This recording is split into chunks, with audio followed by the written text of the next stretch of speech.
अकाल मृत्यु वो मरे जो काम करे चंडाल का, काल भी उनका क्या बिगाड़े जो भक्त हो महाकाल का। नमस्कार दोस्तों, महाकाल शब्द सुनते ही हमारे मन में उज्जैन के महाकालेश्वर की छवि उभर जाती है।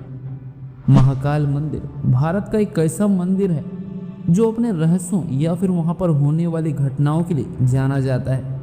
जहाँ हिंदू धर्म में शराब के सेवन को नरक का भोगी बताया गया है, जहाँ मंदिरों के आसपास कभी भी शराब की दुकानें देखने को नहीं मिलती है, वही महाकाल दुनिया का एक ऐसा मंदिर है जो अपने शराब जैसी नाश्वर चीज को भगवान भोलेनाथ पर अर्पित करने के लिए जाना जाता है।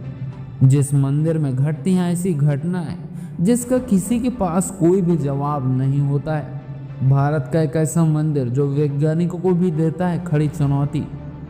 क्या इस मंदिर का रहस्य और क्यों चढ़ाया जाता है भगवान शिव को यहाँ मदिरा पान, और क्यों किया जाता है भगवान शिव का यहाँ पर भस्म की आरती।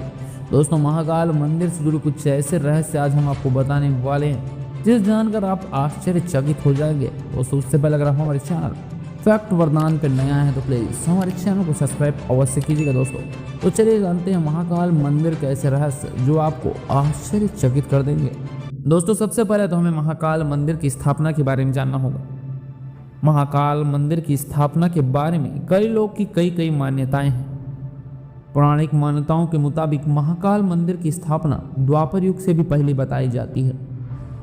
यही कुछ लोगों का मानना है कि महाकाल मंदिर की स्थापना प्रजापिता ब्रह्मा ने करीबन 25 लाख साल पहले करवाई थी। यदि हम पुराण की ओर जाएं तो शिव पुराण कहता है कि इस मंदिर की स्थापना भगवान श्री कृष्ण के पालक कर्ता नंद जी की 8वीं पीढ़ी से हुई है। लेकिन यह अब तक स्पष्ट नहीं हो पाया है कि महाकाल मंदिर की स्थापना किसने करवाई और वह कितना पुराना है। दोस्तों, यह दिव्य मंदिर कितना पुराना है इसकी स्पष्ट जानकारी तो अभी तक नहीं मिल पाई है। महाकाल मंदिर भारत के 12 ज्योतिर्लिंगों में तीसरे नंबर पर आता है, जो कि बहुत ही चमत्कारी शिवलिंग माना जाता है। यदि सच्चे मन से इस मंदिर में कोई भी मन्नत मांगी जाती है तो भगवान भोलेनाथ उनकी मनोकामना अवश्य पूरी करते हैं। महाकाल मंदिर यानी कालों के काल, जिनका काल भी कुछ न बिगाड़ पाए, वहाँ है महाकाल। महाकाल शब्द यानी काल और समय दो होते हैं। एक समय था जब पूरी दुनिया का मानक या फिर पूरी दुनिया की समय की जानकारी यहीं से निर्धारित होती थी। महाकालेश्वर मंदिर को लेकर कई सारी भ्रांतियां हैं।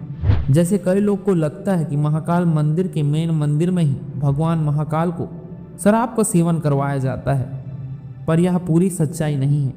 यह दोनों अलग अलग मंदिर हैं जो कि मंदिर स्थल में अगल बगल स्थित हैं, जिस कारण लोगों को लगता है कि महाकाल के मेन मंदिर में भगवान महाकाल को मदिरापान पिलाया जाता है। जिस मंदिर में मदिरापान महादेव को पिलाया जाता है वह मंदिर भैरव बाबा का मंदिर है। ऐसा कहा जाता है कि इस मंदिर में एक सुरंग है जो कि महाकाल मंदिर तक जाता है, और यह सुरंग कितना पुराना है और सुरंग किसने बनाया था जिसकी जानकारी नहीं है। आज तक यह कोई भी पता नहीं लगा पाया है कि महाकाल को मदिरा क्यों पिलाया जाता है, यह रिवाज कब से शुरू हुआ था। पर लोगों को कहना है कि महाकाल अपने भक्तों से कहते हैं कि अपनी सारी बुरी आदतें मुझ में अर्पित कर दें और मेरे अंदर के गुणों को ग्रहण कर ले। महाकाल अपने भक्तों को हमेशा खुश देखना चाहते हैं, जिसकी वजह से इस मंदिर में शायद रिवाज बना होगा कि अपनी बुरी आदतों को यहाँ पर त्याग कर चले जाइए, जिससे वह अच्छे जीवन और सुखी जीवन का आनंद ले सके। 12 ज्योतिर्लिंगों में शामिल महाकालेश्वर शिवलिंग स्वयंभू शिवलिंग है। माना जाता है यहाँ की शिवलिंग खुद प्रकट हुआ था। दोस्तों, आपने सुना होगा कि महाकालेश्वर में भस्म की आरती की जाती है। इसकी सच्चाई क्या है? ऐसा कहा जाता है कि पहले यहाँ जलती हुई चिता से आरती की जाती थी, क्योंकि महाकालेश्वर यानी काल या समय दोनों होता है। एक दिन सभी को काल में ही मिल जाना है, जिसके वजह से महाकाल को भस्म की आरती की जाती है। और यह भी बताया जाता है कि महाकालेश्वर शिवलिंग जब प्रकट हुआ था तो भगवान शिव ने एक राक्षस का यहाँ वध किया था।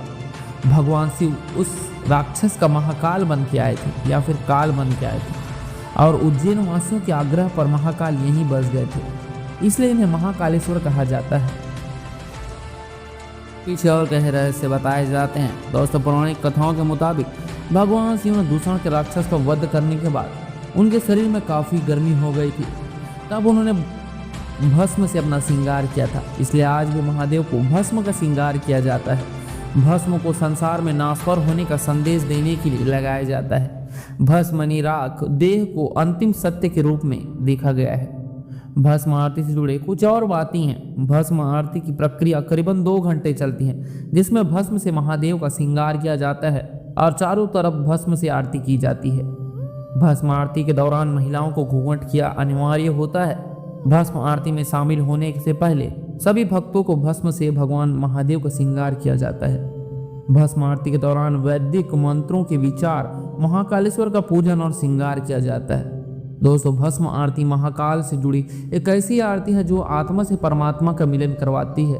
ऐसा कहा जाता है कि भस्म एक ऐसा प्रतीक है जिसमें मानव की अंतिम यात्रा का सत्य सबको शामिल होता है। दोस्तों, आपने महाकाल मंदिर के बारे में ये तो जरूर सुना होगा कि महाकाल मंदिर में कोई भी राजा या नेता रात को नहीं रुकता है। इसके पीछे की सच्चाई क्या है, आइए जानते हैं। तो पौराणिक कथाओं के अनुसार महाकाल ही उज्जैन के राजा हैं। महाकाल की नगरी महाकाल की नगरी है। उज्जैन की नगरी हमेशा से महाकाल के अंदर रही है, क्योंकि वहाँ के राजा और नेता महाकाल ही हैं। तो एक नेता के रहते दूसरे नेता वहाँ पर कोई निवास नहीं कर सकते हैं। ऐसा कहा जाता है कि जो भी नेता रात में महाकाल मंदिर में रुकने की कोशिश करता है उसे कड़ी से कड़ी सजा मिलती है। दोस्तों, कई बार हमने कई नेताओं की देखा है जिन्होंने महाकाल पर निवास करने की कोशिश की, लेकिन उनकी सत्ता ही छिन गई। दोस्तों, क्योंकि महाकाल तो कालों के काल है, उनके सिवा कौन वहाँ का राजा हो सकता है। जब महाकाल ही वहाँ के राजा हैं तो कोई दूसरा राजा वहाँ पर निवास नहीं कर सकता है। यही कारण बताया जाता है कि महाकाल मंदिर में आज भी कोई भी राजा या फिर मंत्री कभी भी रात्रि विश्राम नहीं करता है। जो भी नेता आते हैं महाकाल के दर्शन करके वापस फिर लौट जाते हैं। दोस्तों, जब महाकाल मंदिर के नीचे खुदाई की गई तो अवशेष में उन्हें एक ऐसे हैरान कर देने वाली चीजें मिली जो सबूत देते हैं कि यहाँ पहले भी महाकालेश्वर का पुराना मंदिर हुआ करता था। ऐसा कहा जाता है कि जब मंदिर परिसर के नीचे खुदाई की गई तो उन्हें 11वीं से 12वीं सदी के पुराने मंदिरों की मूर्तियां शामिल मिली। पुरातत्व के मुताबिक यहाँ अवशेष सुगुन काल के हैं। खुदाई में मिले पारंपरिक काल और मूर्तियां करीबन 1000 साल पुरानी का ढांचा बताई जाती हैं। खुदाई में मिले नरकंकाल और हड्डियां भी हैं। एक्सपर्ट का मानना है कि जमीन के नीचे नरकंकाल मुगल के भी हो सकते हैं। महाकाल मंदिर का मुख्य पुजारी का कहना है कि मंदिर परिसर के सामने के हिस्से में पुराने समय में साधु और संत का निवास हुआ करता था। शायद वहां नरकंकाल साधु संत के भी हो सकते हैं। खुदाई में मिले अति प्राचीन मंदिरों की दीवार के अवशेष भी मिले हैं और उन दीवारों में फूलों की नक्काशी की गई है। दोस्तों, इससे साबित होता है कि पुराने समय में भी महाकाल मंदिर के नीचे एक प्राचीन मंदिर था। क्या यह महाकाल का मंदिर था, इसकी पुष्टि तो नहीं हो पाई है, लेकिन पुराने समय में भी महाकाल के नीचे एक प्राचीन मंदिर हुआ करता था, जिसके अवशेष आज भी उज्जैन में देखे जा सकते हैं। दोस्तों, महाकाल मंदिर अपने इस रहस्यमय घटनाओं और रहस्यमय होने वाली चीजों के लिए जाना जाता है। दोस्तों, महाकाल मंदिर दुनिया का एक ऐसा मंदिर है जहां पर महाकाल की होने की हमेशा से संभावना मिलती है। महाकाल समय समय पर अपना दर्शन अपने भक्तों को देते रहते हैं। दोस्तों, आशा करता हूं आपको ये वीडियो अच्छा लगा तो प्लीज़ हमारे चैनल को सब्सक्राइब अवश्य कीजिएगा। तब तक के लिए हर हर महादेव।